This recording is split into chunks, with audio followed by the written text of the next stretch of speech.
Diretso po tayo muli dito sa kay Rochelle at ito po nagulat talaga ako kagabi guys sa mga revelasyon ni Rochelle. Nagulat talaga ako kaya bigla akong napachat sa kanya sa Rochelle. Okay lang ba na i-feature kita ulit sa channel ko kasi this was been 2 years ago na. No, well, not 2 years kasi na ano namin siya noon na interview 2020, yes, 2022 ko siya na-interview. This is after yung face-to-face na normal na distancing pa, social distancing. So, nagulat ako dahil nung in-interview namin, hindi ganun kaselan yung mga inano ni Rochelle sa channel ko. Na hindi ko alam na pati pala yung tatay niya ay na ano din siya, na abuse. Kaya nagulat ako at sinabi ko nga na what is the purpose of revealing all of this sensitive story of your life. Ang sabi niya nga, gusto nga niya daw pakawalan na. Ayaw na daw niya talaga mag-hold pa sa mga masasalimuot na mga pangyayari sa buhay niya. Kaya pinakawalan niya na dito sa social media, lalo na doon sa channel niya at dito sa channel ko. Naawa ko sa kanya at the same time, kinongratulate ko siya dahil tumibay na siya ngayon. Ibang-iba na yung Rochelle na in-interview namin noon na bagsak na bagsak. Sa Rochelle ngayon na nangangaral na ng salita ng Diyos. And I just congratulated her kasi alam ko na maraming mapaghusga. Dahil Biblia ang pinag-uusapan niya o tinatapit niya sa kanyang channel ngayon sa content niya. Alam ko na marami sa inyo na naman ang mambabatikos na akala mo ang galing-galing, akala mo Bible expert, akala mo kung sino magsalita about God, at meron akong mga nabasa. Pero itong mga mapanghusgang tao, sinabihan ko si Rochelle na itong mga tao mapanghusga sa ginagawa mo, hayaan mo kasi sila yung responsibilidad nila yon kung sila ang nag-create ng kasalanan dahil sa kanilang mga pambabatikos. At least ikaw tuloy ka lang sa ginagawa mo at as long na nasa tamang landas ka, push go. Kasi noong nakipagrelasyon ka sa iba't ibang lalaki, hinusgahan ka. Ngayon na gusto mo nang magbago, gusto mo nang iwanan yung masalimuot mong buhay, at yan namang pakikipagrelasyon mo noon sa mga iba't ibang lalaki dahil yun ay pagganti mo, yung para bang naghiganti ka sa sarili mo o sa mga magulang mo na bakit ganon ang naging buhay mo.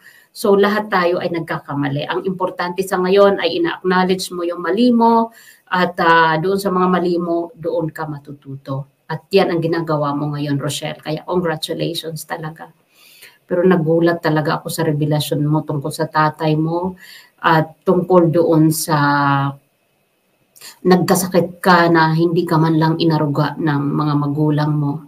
Na kailangan ibang tao pa ang magbantay o magpasok sa iyo sa ospital at walang pakialam ang mga magulang mo. Doon ako lalong nasaktan kasi samantala ikaw, kitang-kita ko sa mga post mo sa Facebook na kapag ang nanay mo ay nagkakalagnat, nagkakatrangkaso, grabe na ang iyak mo. Grabe na yung pag-aalala mo na nasa Dubai ka at kung paano ka makaka-uwi dahil hindi naman basta-basta sa mga OFW na pag gusto natin umuwi tayo. Sa kabila ng pagdamot nila ng pagmamahal sa iyo, nandun pa rin ang ang role mo as anak na tumatanaw ng utang na loob sa magulang. Kaya ganun ka na lang mag-alala sa nanay mo tuwing nasa ospital. Kaya Rochelle, marami man mga kamalian sa buhay, ang mga naging desisyon mo noon, hindi kita masisisi dyan dahil walang nagmahal sa'yo. Inabandona ka ng sarili mong mga magulang. Pero ang importante sa ngayon ay bumangon ka sa pagkakapagsak mo noon. Alam ko na marami na naman dito huhusga kay Rochelle dahil eto nga, nagsasalita na siya tungkol sa Diyos. At yung mga taong mapagmata ay puputaktiin siya ng mga komento, alam ko. Pero ito lang, Rochelle, ang advice ko, kasi lagi ka naman nanonood sa aking mga video.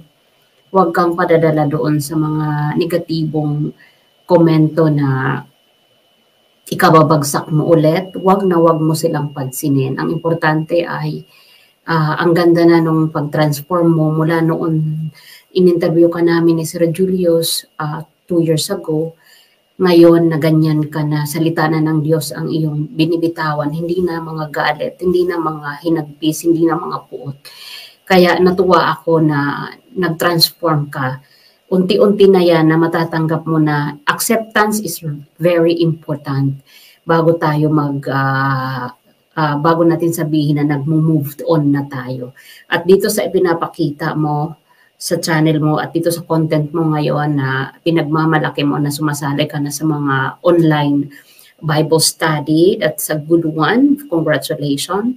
Ito yung masasabi ko talaga na tinanggap mo na yung sitwasyon o yung mga pangyayaring nangyari sa buhay mo nung bata ka pa. Pero ayan, muli, tuloy ka lang sa ginagawa mo at alam ko may patutunguhan yan at napakasarap ng nag-i-invest tayo sa spiritual nating buhay kaysa sa mga makamundo nating buhay kasi mas importante ang spiritual para sa para sa kabilang buhay natin kaysa sa mga material na bagay o makamundong bagay na hindi makakatulong sa pagsalba ng ating mga kaluluwa pagdating ng panahon. Kaya thank you, Rochelle, sa tibay at tatag mo sa mga pagsubok na nadaanan mo sa buhay at sa mga dadaanan mo pang pagsubok. Okay?